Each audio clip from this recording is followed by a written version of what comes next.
네, 분명히 영구 격리하겠다고 약속하더니 지난 12년 동안 대체 뭘 했느냐. 조두순 사건의 피해자 가족은 이렇게 말했죠. 조두순이 돌아온다는 말에 결국 피해자 가족은 안산을 떠나겠다고도 했습니다.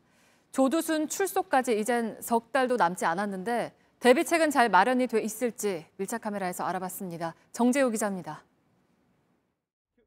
안산의 한 공원 앞입니다. 이쪽을 보시면 안심 비상벨이 설치돼 있다는 간판이 달려 있는데요. 위급한 상황에 비명 소리만 질러도 이 음성인식기가 소리에 반응하고 112 상황실에 바로 연결되도록 만들어졌다고 합니다. 이런 비상벨이 안산 시내에 102개 존재한다고 하는데요. 잘 작동하는지 직접 점검해 보겠습니다.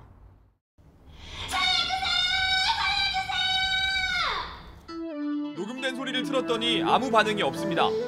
직접 소리를 질러봤습니다.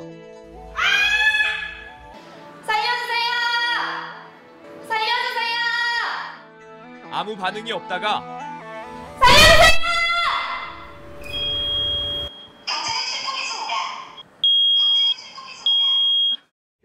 성인 여성이 있는 힘껏 소리를 질러야 작동을 합니다. 남성의 목소리는 오류를 줄이기 위해서 인식하지 않는데요. 벨을 직접 눌러서 작동시킬 수도 있는데 이렇게 가볍게 누르는 것으로는 작동하지 않고 1초 이상 길게 눌러야 합니다. 이런 비상벨의 존재를 잘 모르는 주민도 많습니다. 아니요, 제가 갔던 화장실에서 못 봤던 것 같아요. 초등학교 1학년이면은 알고는 있어도 그렇게 급박한 상황에서 그렇게 제대로 아이들이 못할 확률이 크잖아요.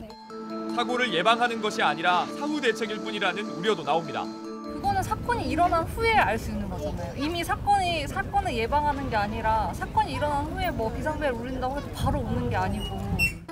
조두순이 돌아온다는 소식에 시민들은 여전히 불안해합니다.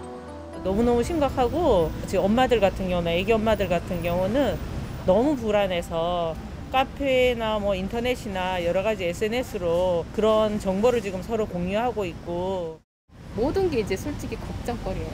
과연 전자발찌도 효과가 있을까 싶기도 하고요.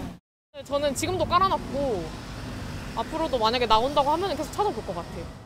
상가에서도 손님들이 불안해한다며 걱정입니다.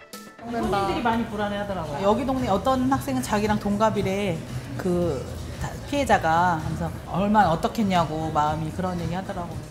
지역 인터넷 카페에는 벌써부터 조두순이 대체 어디에 사는지 돌아오면 어떻게 해야 할지 걱정하는 게시글로 가득합니다. 그럼 조두순이 출소한 뒤엔 어떻게 될까? 안산시와 경찰, 법무부는 조두순의 관리 감독을 크게 강화하기로 했습니다. 전자발찌를 착용한 사람들의 실시간 현황판입니다. 이쪽을 보시면 대상자가 3,368명이고요. 지금이 오전 11시를 조금 넘겼는데 벌써 2,400건이 넘는 경보가 울렸습니다. 경보는 출입금지를 위반하거나 신호가 실종됐을 때 울립니다. 40초마다 업데이트되는 정보를 토대로 평소와 다른 행동이 나타나면 곧바로 출동할 수도 있습니다.